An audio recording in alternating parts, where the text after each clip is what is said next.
What's up, sports world? This is the WTP Sports Dudes. I want to take Zay. I got my man SEC Sean in the building. What's up, Sean? How you doing this morning? Doing good, doing good. Getting through another day. See what we can roll with today. Yes, sir. Yes, sir.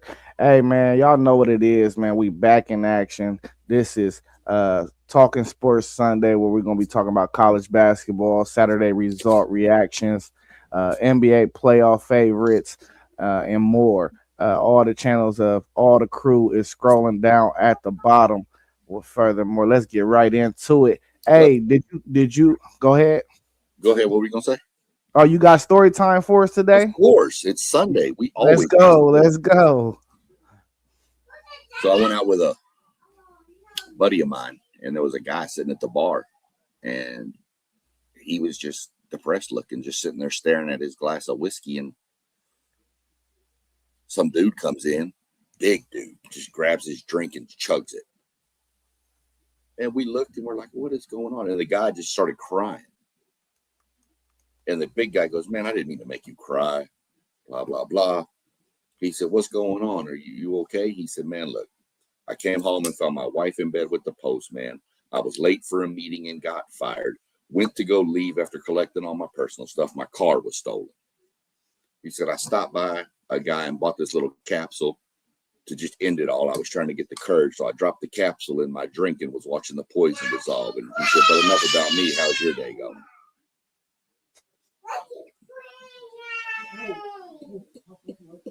Oh man, that's a rough day, bro. Well, Oh man. got to. Yep. Every Sunday, we're going to have story time for all you people watching. Now that's a real story for real. Somebody that Right. happened to my last night. You hear me? Right. Right. Yeah. Probably. All right, but well, furthermore, man, let's get into this talk, man. Did you catch Houston and Arizona yesterday? Yeah, I did. Kind of went as I mentioned. I figured it would play that way. Houston just was they near the end. Houston went like 8 minutes without making a shot. Um, and that's a credit to Arizona and their defense too. But some of those shots were wide open that Houston normally knocks down. I, I still think they're two of the best four teams in the country. Uh, Arizona made a pretty good statement coming off back-to-back losses to go into a rough environment of Houston and pull out the win. So I thought it played out pretty good. I think both teams might have learned a little bit more about themselves. I think Arizona was without one of their best players too, if I'm not mistaken. Yeah, Call of Pete, he's still out. Yeah, yeah, that's what I thought it was. So um, it was pretty entertaining game. Arizona, I think, did what I said they had to do. They had to start fast, and they did. They kind of jumped on Houston early because if Houston would have jumped out early, that crowd was going to get more and more into it. So I think Arizona did what they did, and I think they've reclaimed themselves as we're still here. We're one of the best, so we're still going to be a force to mess with. So Yeah, man. I think Houston. I don't know. I don't think I see them as a Final Four team no more. I think they just too perimeter heavy. You know, even Chris Sinak, he be playing on that perimeter. I don't think they really got nobody they could throw it down to the block when they got if they had them spurts where they not scoring like they did yesterday, which could happen in the tournament when you see some of these really good defensive teams. I think that's going to be a problem uh, looking forward, man. You got to be able to throw the ball down to the block when you going 4 or 5 minutes without scoring, man. Uh, hey, and we got Melissa Graham in the building. What's up, Miller Graham? How you doing this morning? Feeling real good after last night. I bet you is, you Dookie. We see you dressed all up in your Dookie gear. Hey, but right now we getting our thoughts on Houston, Arizona. Was you able to catch any of the Houston, Arizona game? Yeah, that was a really good game as well. I wasn't expecting Houston to struggle so much at home, but they just were a step behind. I felt like the whole game, even without Koa Pete playing for Arizona. Just came and lit everybody up last night. Well, yesterday. Yeah, I was just telling Sean, I think Houston gonna run into some problems. They not really able to throw the ball down to the block when they going through them spurts. They don't really got nobody that can play with their back to the basket. No, and Uzan and Sharp had a difficult game last night too, which was weird. Yeah. And Arizona was playing; they were playing small. I mean, the first time all year they've really kind of played small. I forget who was calling the game. I want to say it was Fran Francella and maybe Booger or maybe Boog too. But they kept talking about how they're going to have to play small sometimes in these first few rounds of a game because they're going to have to match down to some of these, 13 through 15 seeds that they're going to play the first couple of rounds. So it was good to see Arizona actually do it. I love Tommy Lloyd. I think he's a great coach. But it was interesting to see Kelvin Sampson's squad struggle at home. Yeah. Listen, out of all the teams in college basketball, I still think Arizona might clip that number 1 overall seed with their resume, bro. They got the most quality wins in the country. I mean, it's close. It can be there. I think Michigan still actually has a chance to be the number 1 overall. Y'all got anything else to add to that topic? No, I'm just glad to see that Melissa didn't wind up killing you like we thought she was last week. I dipped and dodged her, bro. Oh, okay. He was scared. Threats were made on Friday when I saw him. Don't worry. Hey, I just made sure I was always around the camera, Sean. Mm-hmm. Right. I don't blame you. Stopped me. That would have stopped you. That you already know that's what stopped you. But let's go ahead and get onto the topic of your Dookies, Milligram. You go last. Sean, what did you see from this game? Well, I'm gonna be the first to admit I had this game pegged exactly wrong. I thought Michigan was going to exploit some issues with Duke, and it just didn't play out. I give tons of credit to Duke for that game. I had Michigan winning that game by 10. But I give tons of credit to Duke the way they came out, and they played with them, and I don't really know else what to say about the game. I mean, I was thoroughly impressed with the way Duke looked. I just knew I had some questions about Duke on their defensive focus in previous games. That seems to have worked out. I think I saw a stat yesterday that Duke and Michigan are the number 1 and 2 defensive efficiency teams in the nation. Yeah.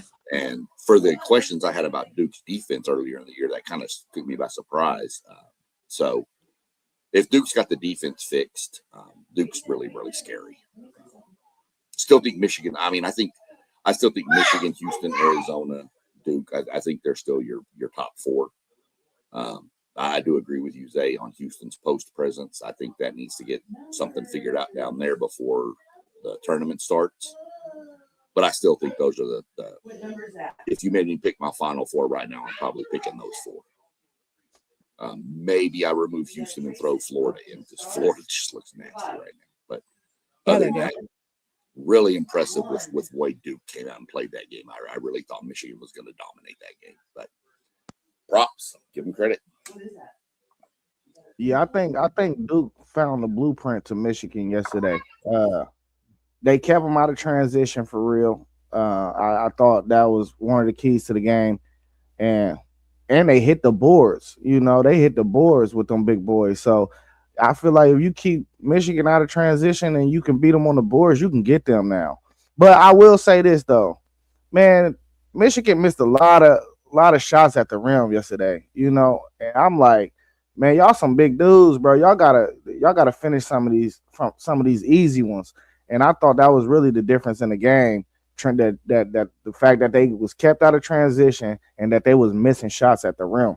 But I'll say this too, Milligram. I am not a Cam Boozer guy. Like I think he is a great college basketball player. I do not think his game is going to transition to the pros. But he fighting for that number 1 pick. That's for sure. You know what I mean?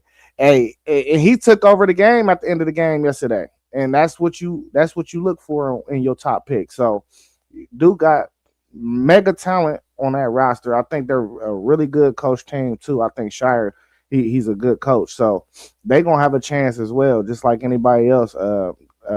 That's ranked in that top 10 to me. I think it's really wide open. Sean, you said who you thought was gonna make the Final Four. I think it's like 7 or 8 teams that can make the Final Four this year. Is it my turn? Yes, ma'am. Here we go. The exact opposite, kind of like what Sean said, happened to what I thought was going to happen. I thought they were going to get our bigs in foul trouble early, and getting 3 quick fouls on Mara was huge for us. I think that Pat Gangba tweaked his wrist again. He's had some wrist issues all year. Wasn't playing as much as I wanted him to play when Mara was out the last 7 to 8 minutes of the first quarter. I was screaming to get people down low, like get Cam down low, get Pat down low, get Leak down low, somebody. Like we needed to take advantage of that. And we didn't. When we went in with that lead at halftime, still, we could have been up probably 10 or 12 at half if we exploited Mara being out, and we just didn't do it. I know that Isaiah Evans gets the green light to shoot threes, but I just need Little Love to understand that every time you touch the ball, you don't need to chuck up a 3, because he was like 1 of 527 yesterday. It felt like, and I think ESPN actually got it wrong at half. They said we were 7 of 10 for free throws. I think we were 3 of 10.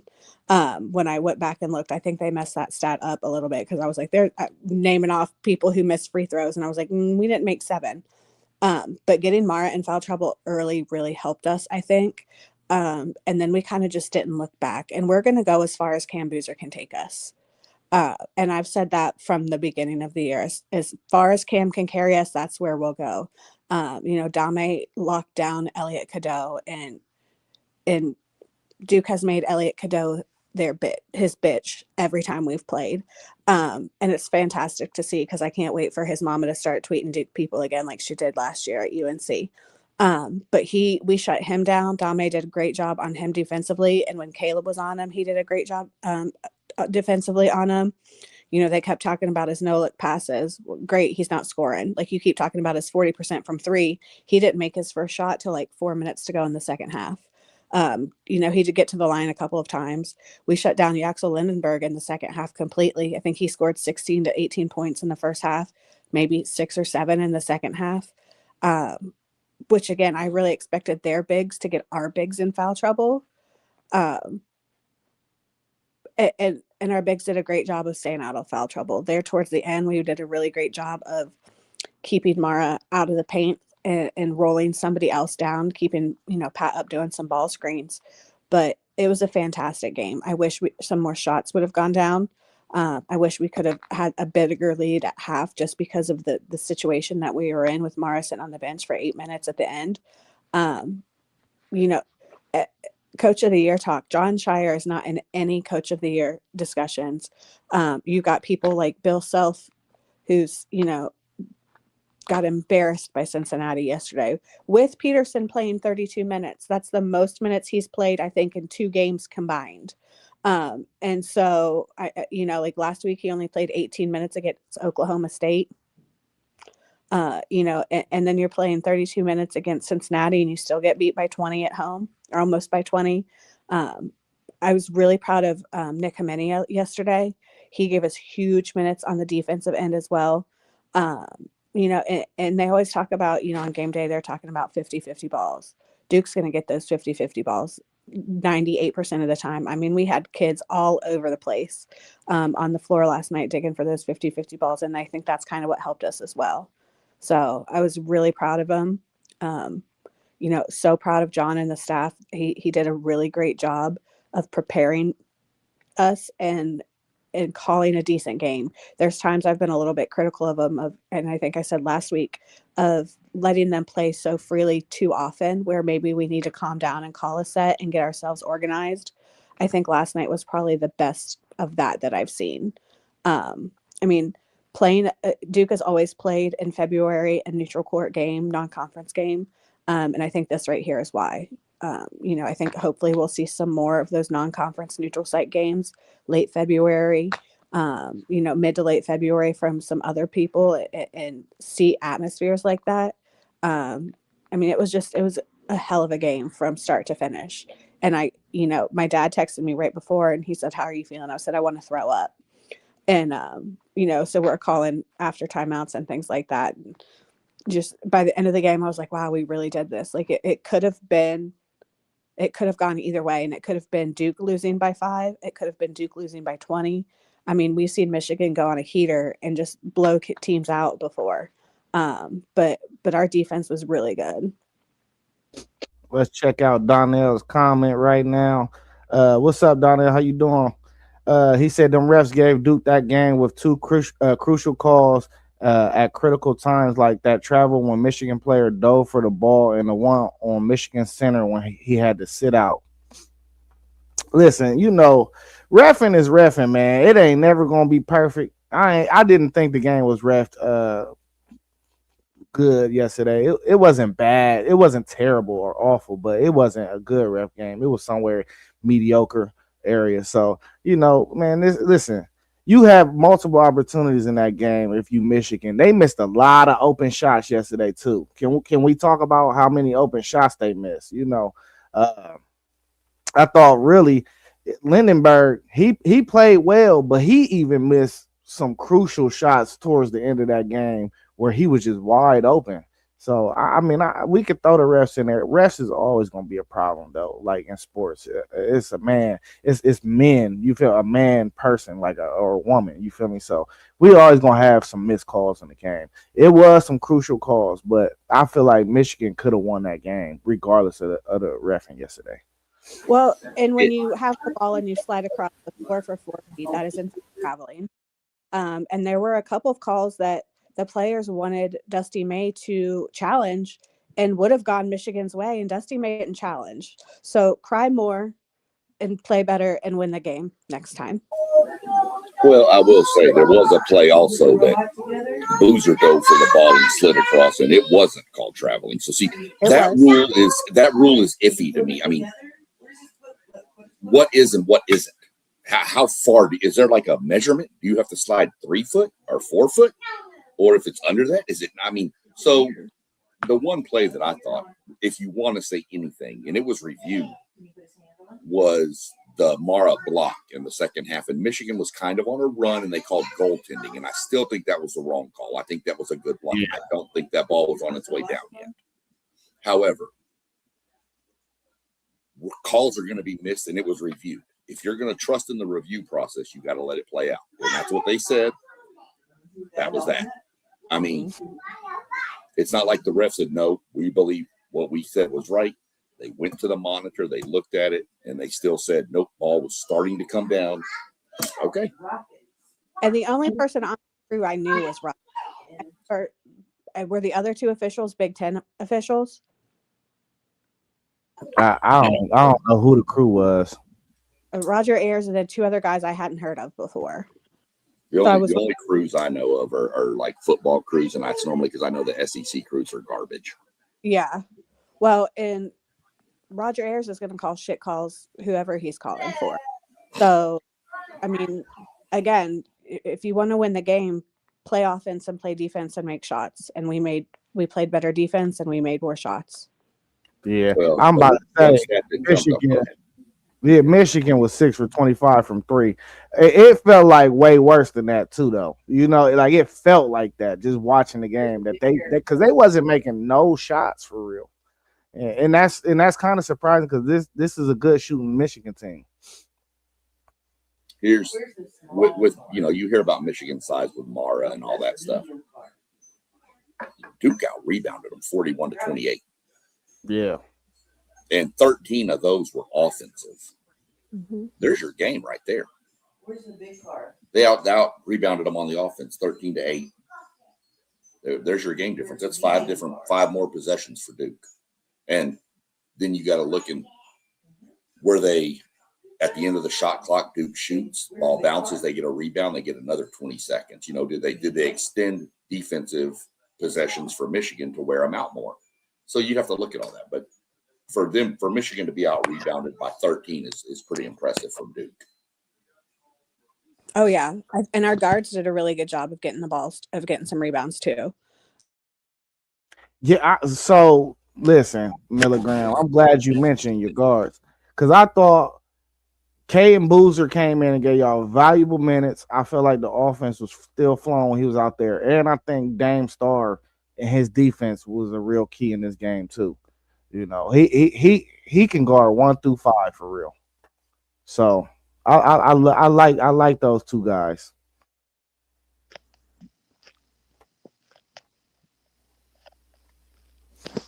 All right, y'all got anything else to add to this? After these two games, you know, think they played out except for one.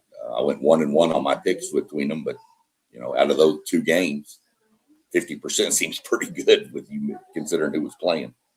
Yeah.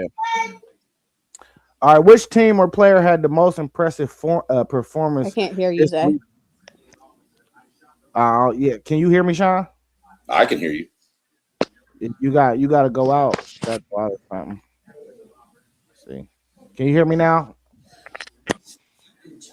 Leave out, and come back in. Yeah, leave completely and try to come back in. Yeah. Hey, but which team or player had the most impressive performance this weekend thus far for you, Sean? Well, team, I mean, I'm not going to use this team because we've already talked about it, but I would say Arizona going on the road to Houston was the most impressive performance. But we've already touched on them and the Duke, Michigan. So to be honest with you, I'm going to be that homer, and I'm going to say Florida. Just the way they're dominating teams. They're not even being close games. They're beating teams by 20, 25. You might have to give some love to a Cincinnati. What they did going into Kansas and just destroying Kansas. There's a few teams. Didn't really see any crazy, like Tuesday and Wednesday midweek. We had some crazy individual performances. Yeah, Darius. Acuff, Phylon went for 36. Hubbard at Mississippi State went for 42. I mean, they went nuts. But so I'd have to go with the team. And like I said, Florida, my teams that were impressive. How about UCLA knocking off Illinois? Yeah. Overtime. Yeah. That actually, according to Joe Lunardi, knocked Missouri into the first four, where they have to play in the first four. And UCLA is now in. So still a little bit to go. But like I said, Florida to me is the most impressive team right now. I think they're playing insane basketball right now. I would agree. Florida is on fire right now. It'll be interesting how the SEC tournament plays out for them, because I think there's 2 or 3 teams right now that can take that title. But you mentioned Acuff, and he might be the best guard I've seen in the country right now. And unfortunately, he's not getting a ton of help around him because of some injuries and things like that happening right now. But my God, is he a good basketball player? Yeah, man. Listen, so AJ nearly had a triple double last night. I gotta give that some credit. You ain't really catching a lot of triple doubles in the college game. He was, I think, 1 assist away from, or 1 rebound, one or the other, away from a triple double. And that's right off a 35-point game that he had on Wednesday, I believe, or Tuesday. It was Tuesday or Wednesday. So he catching the heater right now too. But as far as whole teams, man, I'm gonna have to give it to that UCLA team, because that's an Illinois team that I think could make the Final Four. So to come out with a victory on your home court, that's gonna probably push you right into the bracketology of being one of the first teams in. That was a big time win. I wish my Buckeyes would get a win like that, because we need it. Lord knows we're desperate for one. So I got to give that honor to UCLA. I got to give a little love to, I mean, I know it was K-State, who's not real good, but Texas Tech putting 100 on K-State without Toppin, I mean, Texas Tech's still talented, but that's beating a team by 28 when your best player is out for the year now. It's a pretty good look as to what you've built as a team, in other words, not just like, I mean, even with Peterson playing, Kansas is, who are they? Do we really know whether he's there or not? We just don't know how good they are. But Tech loses their best player, and they just roll on. Now, I agree, Kansas State is not the greatest basketball team this year, but still impressive to me. Yeah, And I I think really forgot that BYU played last night. I forgot that that game was on. I went to bed. yeah, I fell asleep obviously because I'm old and my game wore me out. But I think a team that kind of has impressed me recently and might be a sleeper is St. John's. Yeah. I mean, we talked last week about the Big East and how the conference as a whole is not very good. But the way they beat Creighton, they've got UConn coming up. It's going to be St. John's and UConn in the final of that tournament as well. And I think whoever comes out of that conference tournament as the winner might have a run in them that is going to surprise a lot of people. St. John's is just athletic. And I mean, obviously we all know that Cal can coach, or Patino can coach, but they were fun to watch yesterday. So that's kind of a team I'm kind of quietly keeping an eye on as well. Yeah, no doubt. That's a hell of a ball club, and we know Samson can coach too as well. Hey, y'all got anything else to add about the college basketball world before we switch over to the unrivaled basketball games?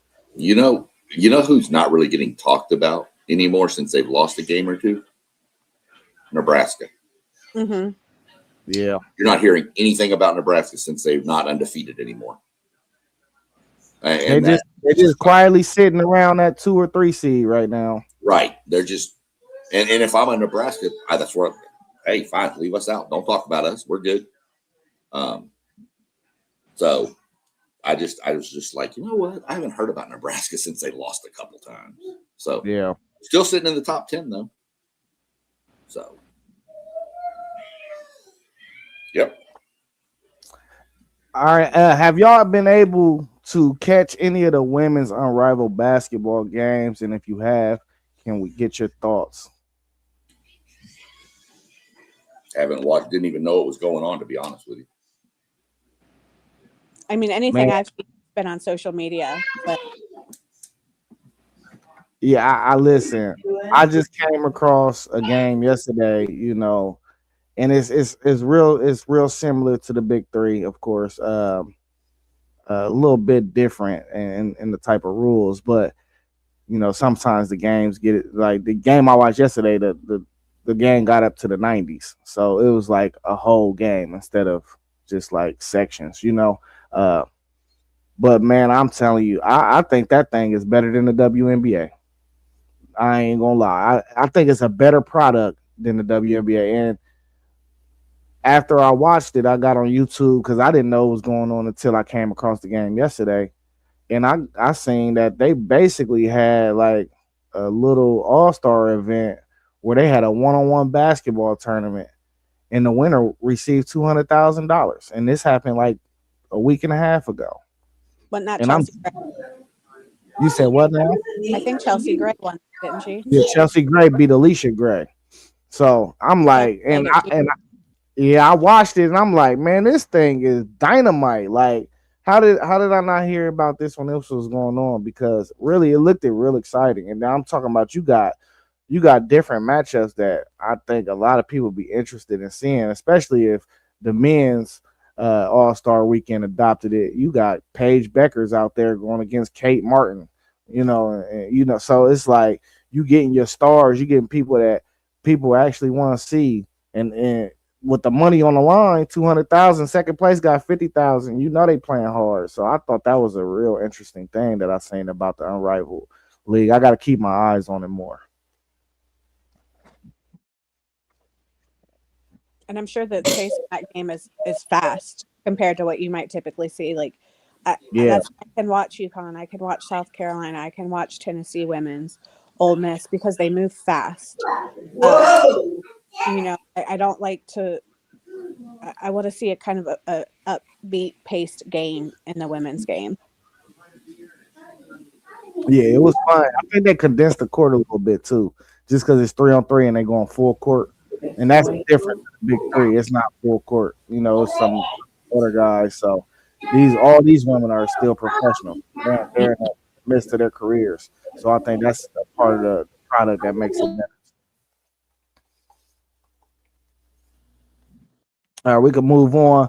Slide over to the NBA. With about 25 games left in the NBA, who are your favorites to make it out of the Eastern and Western Conference? I'll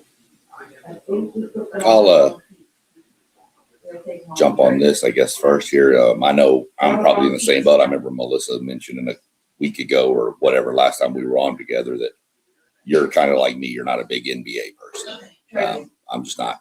I mean, I'll keep up with some stuff, but it's not first on my watch list. I promise that.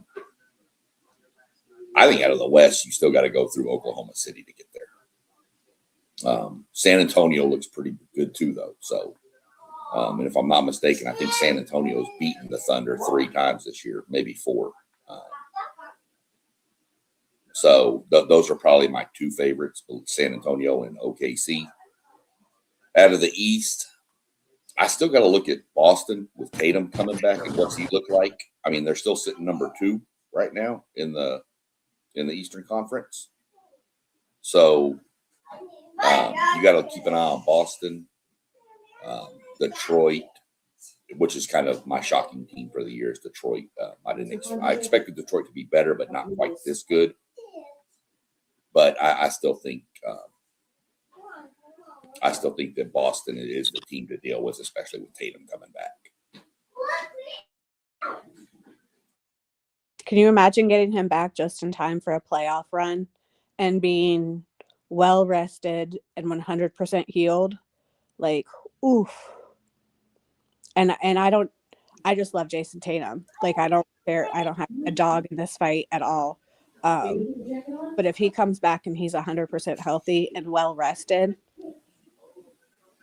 watch out. I mean, I think at this point with what Boston's done, even Tatum at 75, 80% coming off the bench is just, you're bringing in a perennial NBA MVP candidate off the bench now. That's not going to be a good look for other teams in the playoffs. So. Yeah, people was wondering if the Celtics was going to be any good the way they kind of rebuilt their roster before the season started after that injury happened. But yeah, man, I like Boston over there, but I would have to say my favorite it got to be Detroit. What I'm seeing from Cade, man, he just looked like he on another planet right now. So, and I think they got everything you need. They got some scoring, they got length, they got defenders, they got shooting, they got everything they need over there. So they got a tough guy, enforcer. So I just really don't see anybody beating Detroit out there. Now, I do think it's really still wide open. I think Boston can make it. I wouldn't even be surprised if I seen the Sixers make a run or the Cavs, just because the Sixers, when Embiid has been on the court of late, he's been looking like the old Joel Embiid. So if he could be that dominant force, there's nobody out there that can guard him in the East. So, and as the Cavs is, getting somebody like Harden, one of the best shooting guards of all time. I don't like him. I do not like playoff Harden, though. I think he chokes a lot. So I'm going to temper my expectations on the Cavs just because I know sometimes James can disappear in the playoffs. But, man, that Detroit team, you got the Thompson twin. I like everything they building over there. So I would roll with them out east.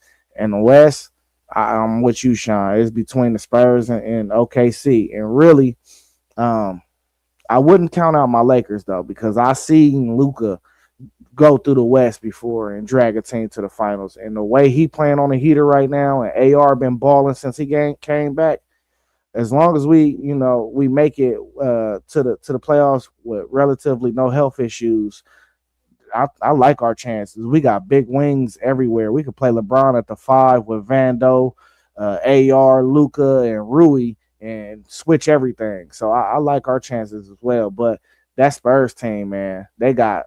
I mean, you got all them guards, and then you got Wemby. It's just kind of OD for real. So, it's gonna be interesting though because I think a lot of teams got enough talent to upset somebody in the first round. The playoffs, I'm locked in on it.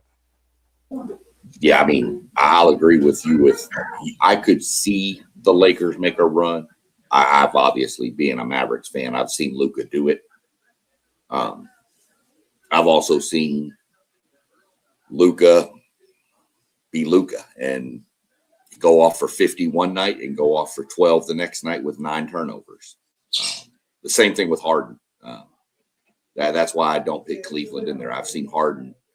You had said you've seen him disappear in the playoffs, and I'll be honest, there's sometimes Houston Rockets fans would have wished he disappeared versus playing when he comes out there and scores 2 points and has like 15 turnovers in a game. That's the Harden you can't have. So, but again, I don't have a dog in the fight. My team is terrible. We do have a Duke on the roster, Cooper. So, Yeah, Kyrie. Listen. Yeah, Kyrie. He's sitting out the whole year. He's going to take the whole year off. They've already said he's not coming back at all. He's just going to wait to come back next year, which I think is the right decision, especially since that way they can tank even more and get a better draft pick. You could have Cam, Coop, and Kai. Yeah, good. Hitting on where the draft falls, I almost kind of think I'd like to. I mean, I know Kyrie's kind of getting towards the end or back end of his career. I'd kind of like to see him, if he falls there, pick up Acuff out of Arkansas, pair him with Cooper. I'd like that pick right there. So that's for a future show. Hey, it's a lot of guys you could throw in Dallas, and it'll be interesting. Yeah. For real. That's how deep this draft is for real. Yeah. That's what we had a discussion last night, and I know this is back to college real quick, but I was doing chiming in with a buddy of mine, Drew, down in College Station, doing a watch along for the A&M Oklahoma basketball game. And we were talking about the kid from Indiana, Mackenzie Mbako. Who transferred to A&M. Mm-hmm. And he's been out all year, injured. People were saying, does he come back next year or whatever? And I said, with the way this draft class is stacked, I think he should.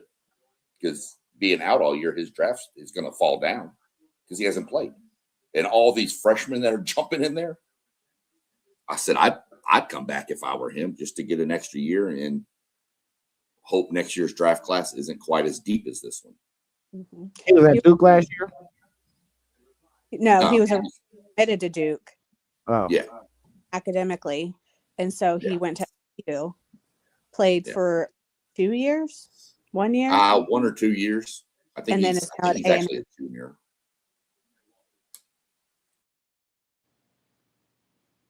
So. Yep. Yeah, I ain't familiar with Duke. I don't think. I probably have to sing for real. I know going into the season, they were saying he's probably a top 10 NBA pick, but then hurt his foot or his leg, or I don't know exactly. And he's been out. He played like maybe 4 games, been out all year. And that really that's why you see A&M was such a short, small team, because they have no size. He was their size. So we were talking about it last night. I was just curious. I think if questionable, not just even that kid, but other players, if it's questionable on your draft stock, I think you need to, if you have a chance to come back, you might want to come back and try to increase your draft stock for next year, because this year's class is so stacked. Yeah, for sure. You can go to the NBA and then come back to college now. So, well, they did kick that guy out now. They did. But this is the thing though, Sean. It's kind of tricky, because wouldn't you rather not? Okay, you rather get picked high in the draft. I get that. I understand that. But if you don't, the opposite side is that you're going to a better organization. You're going to a team that's probably in the midst of winning. Got a culture established. So I don't think it's really a negative if you're not going high in the draft. Maybe not, but then nowadays with college, let's throw this trick in there. If you go late in the first round to a team that's going to be competitive, how much does that pay versus how much can you make in college? True. Facts. No, that's a fact. Peterson. If I'm going to get 2 million, yeah. If I'm going to get 2 million because I was drafted 10th, or $1 million because I'm drafted 20th, but I can stay in college at A&M for and get 3 million to play my senior year, I might as well stay. Mm-hmm. I think Peterson's at $3 million a year at Kansas. Mm-hmm. Only playing half the time. And he coach management. He come out of the game when he choose. Right. I seen a video. He hit a 3 and turned around and tapped Self, and Self took him out. He like, take me to the game, man. That's called control. Hey.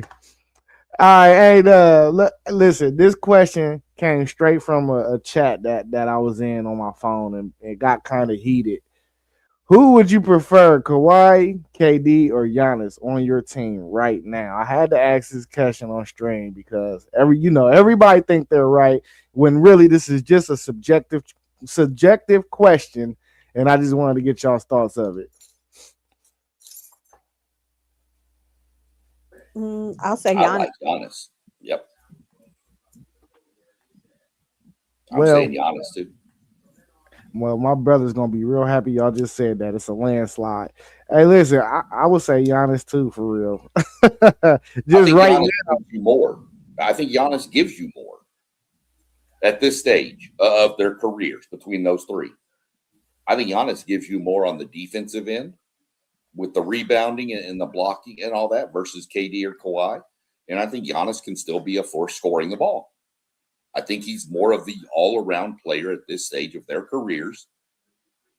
10 years ago, I'd probably take Kawhi or KD. But as of right now, I'm taking Giannis. Yeah. Man, go ahead, Milligram. Talking about being at the end of their careers, I think Giannis has a few more years than Kawhi or KD left in them.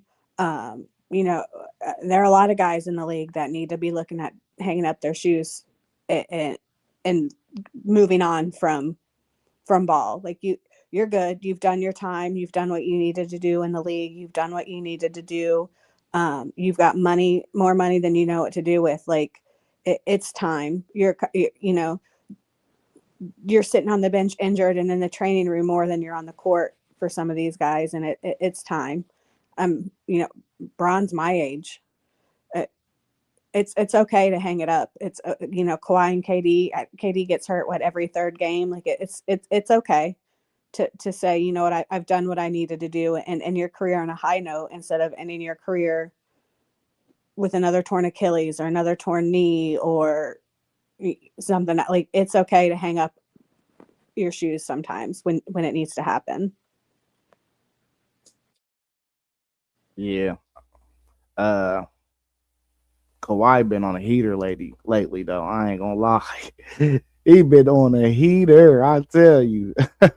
So I mean, you really can't go wrong if you got either one on your team, honestly though. But Giannis the only one that got an MVP out of these three too, I think. Am I mistaken?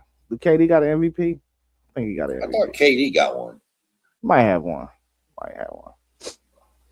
Hey, but did y'all catch any of the fights last night? Nope. Oh man. You had Ghost Martin fought Albright. That was the main undercard fight. And then you got Ryan Garcia. He fought Mario Burrows last night. I don't know. I'm into the boxing world. I was able to catch some of that fight. Yeah. I don't watch boxing. Yeah, Ryan tore Mario up last night, man. If I'm watching that, I'm watching UFC. Yeah. UFC. What you like the little more realistic street fight of it? Right. I watched 12th Avenue. You said what? Oh, whatever happened at East 12th Avenue. You are a part of the breakup crew. Know it. Hey, listen, we coming up on 45 minutes. I really ain't got no other topics. Y'all got anything else in the sports world y'all want to talk about? No, it's 1-1 at the end of the second period between the USA and Canada for the gold medal in men's hockey. Yeah. That's Who just you think? Who you think gonna pull that out? I'm hoping the USA because I mean, I haven't looked at Canadians roster, but I know like the USA, they got a blue jacket on the roster, at least Zach Rinsky. He's on the roster for the USA team, so really want the USA team to win it, give him a gold medal. Like I said, there could be a couple of blue jackets on the Canadian roster. I really haven't looked at it that close. Yeah, I ain't been tapped into no hockey, but I am planning on going to a game. So let me know what you doing with some tickets now. Saying because I gotta tap in. I've been saying this for like 2 or 3 years now. And I even used to work downtown right next door to really we were setting up the cones and stuff. This was a Yeah. little mess. We used to set up the cones when they had the games, the detour traffic and all that. Woo woo. But you used to always see the blue jacket guys coming out of their apartment building walking straight over to the arena. So ever since then, I was like, man, I gotta tap into a hockey game. And it sucked that I don't drink no more because hockey and beer go together, bro. You'd be surprised.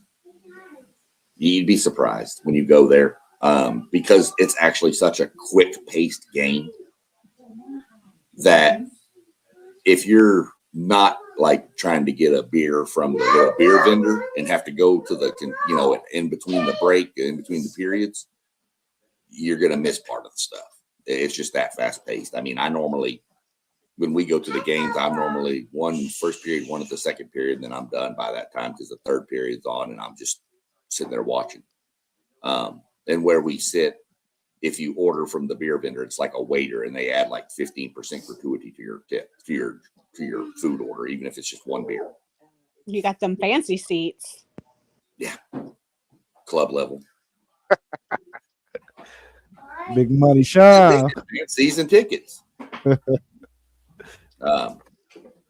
It's a fun experience for people in maybe watching this on the chat that don't.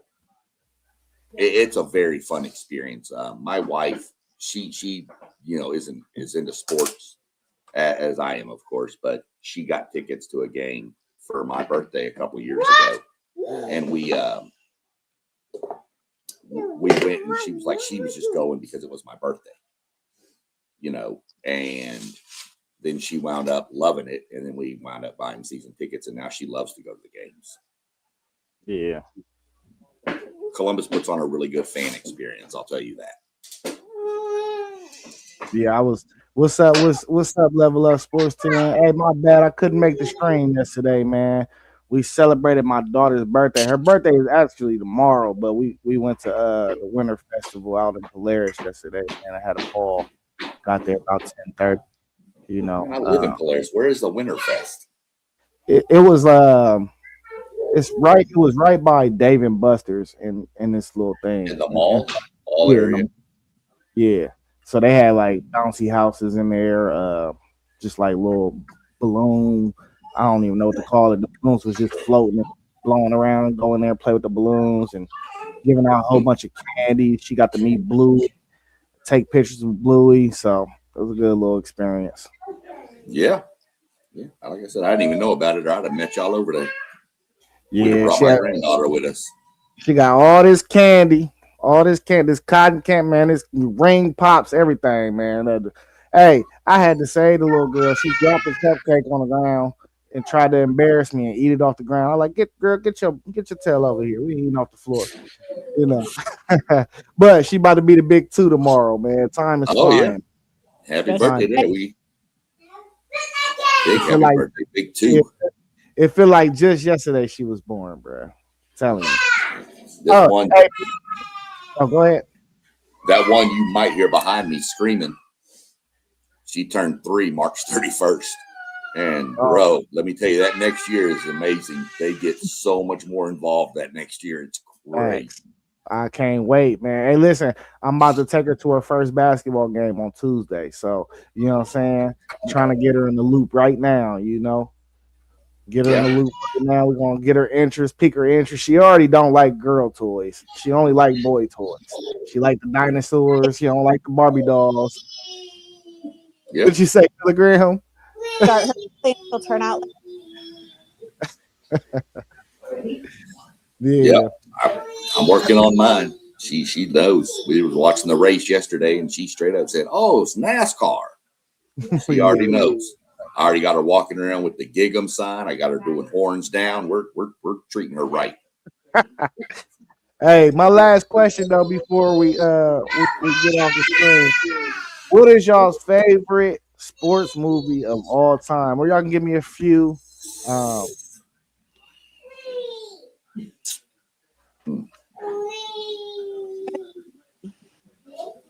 In no particular order. You cutting out, Milligram. You cutting out. I have a top 3. Can you hear me? Yep. Yeah. For Love of the Game, which is a team out of, Well, she cutting out again. Well, again, I can't hear what that one was. She said for the love of the game, but she was cutting out. which is the high school team out of California that won 300 in a row. Not me. Oh, you're talking about the football movie about De La Salle. Yeah, De La Yeah. Salle. And my Brian. I didn't hear the third one. Did you hear it say? Nah. Brian's Brian's song. Yeah, we're not going to get into that one. I don't want to cry on stream. right. You said Brian's song? Yeah, you ain't never seen that? Don't go watch it. Nah, I gotta watch it, bro. I just Bro, watched all right. so I've been getting my girl familiar with some of these movies. So I had her watch the Mighty Ducks. You know what I mean? Okay. Had her watch the Mighty Ducks the other day. So now she want to watch 2 and 3. You feel me? So we moving. Right. But what's your 3 though, Sean? First off, real quick, if you watch Brian's song, stop by CVS and buy the bulk Kleenex. Okay, bro, I'm telling you, trust me. Yep. My top 3, first one, in no particular order, the movie Days of Thunder. Loved that movie. Obviously, Tom Cruise. It's about NASCAR racing. Fun fact about that movie, real quick, is that movie, Tom Cruise and the other drivers that were in the movie, the actors, were actually on track during an actual NASCAR race filming. So when you see like Dale Earnhardt Sr. and then pass them, that they're actually literally passing them. It's pretty cool. That one, not going to mention one that Level Up Sports mentioned, but it was one Coach Carter was good. Liked Field of Dreams, thought was a great baseball movie. And I'm going to have to give you 4, and the other 2 are baseball movies also. One is The Natural, the original version of The Natural with Robert Redford. And the other one is Bull Durham. Bull Durham is one of the funniest, great baseball movies I've seen. Yeah, I'm gonna have to really So those would be mine. all mine is basketball movies, but I'm gonna spread it out for real. My favorite basketball movie got to be Sunset Park. Sunset Park, yeah, that's a good one. Even though Loving Basketball is probably gonna be like the greatest of all time, in my opinion, but I go Sunset Park. I love the Wildcats. What's her name? What's that lady name in that movie on the Wildcats that was coaching the team? Goldie Hawn. Yeah, I love how Goldie Hawn acted in that movie. That's a good football movie to watch. Remember the Titans, sorry, that's probably one of the greatest football movies of all time. But like my personal favorite, I would have to go Wildcats. And then I love Major League. I watch Major League so much, I think I know all the words.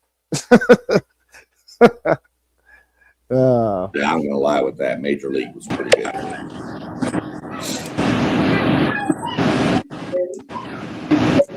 All right, listen, man. You want to watch? If you want to watch a funny football movie, go watch Necessary Roughness. Necessary Roughness.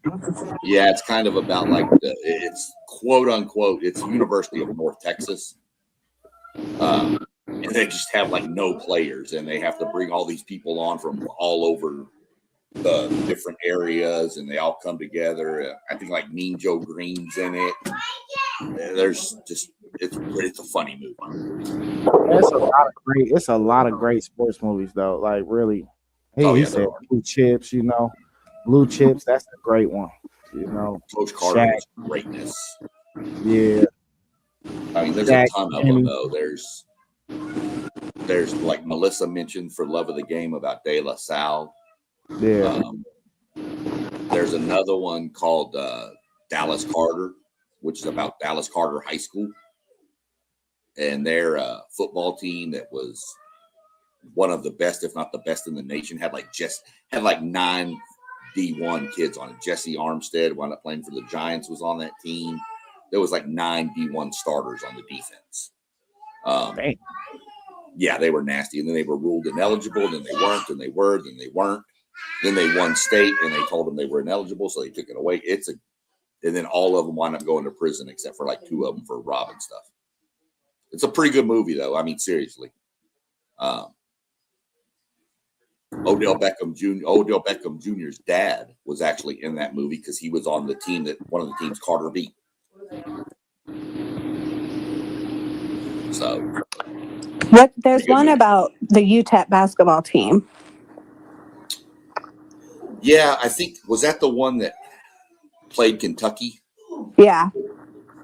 Yeah.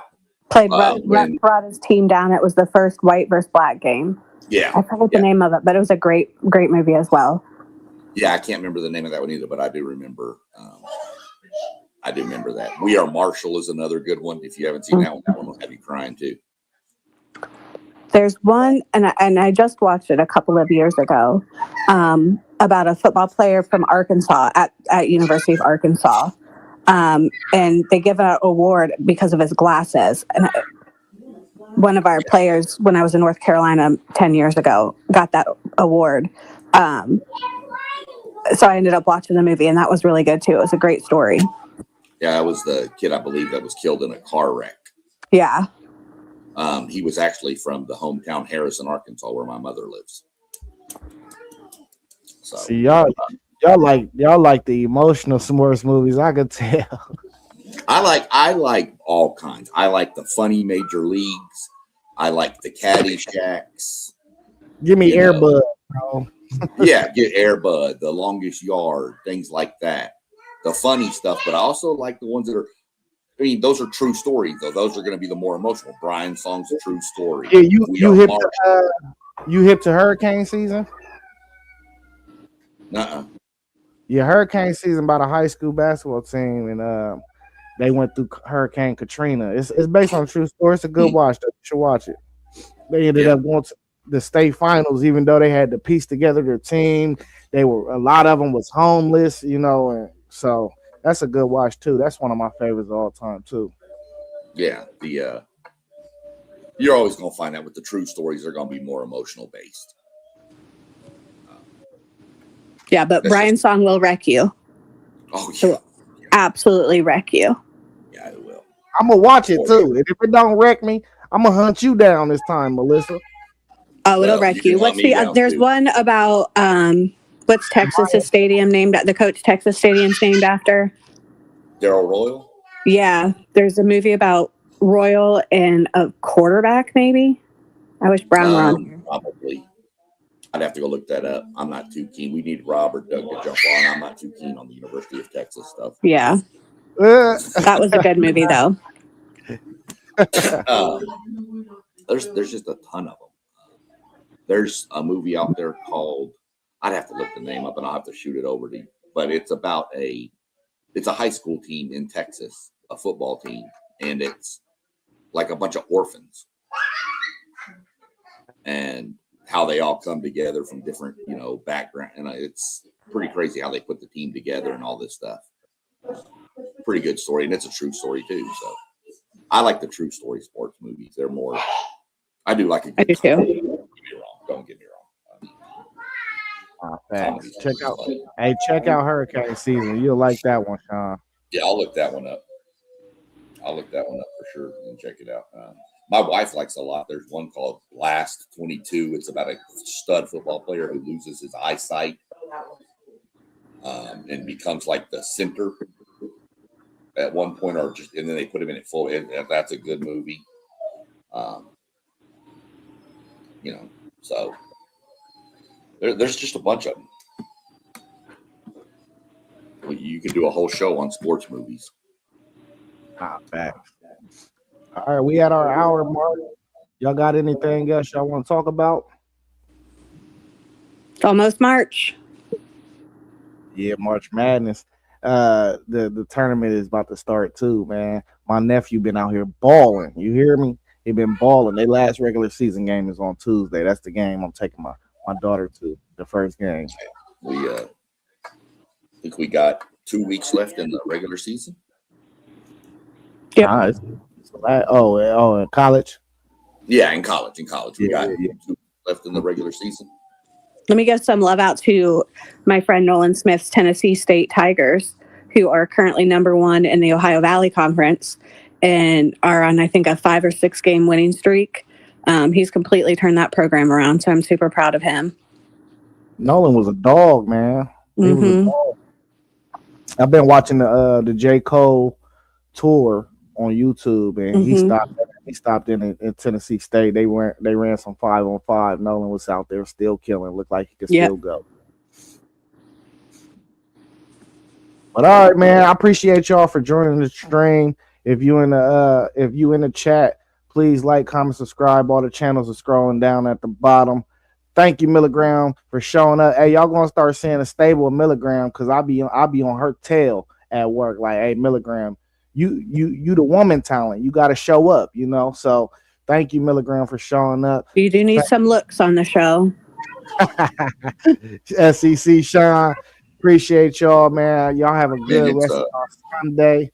I just know that if we play Duke in anything and we lose, A&M, I'm not joining if Melissa's on. Watch out. Now, if we win, I'll join. Nah, facts. I'll take my lumps when need be. Yeah. But all right, hey, we appreciate everybody, man. It's the WTP Sports Dudes. Y'all know what we say when we out. Peace. Peace.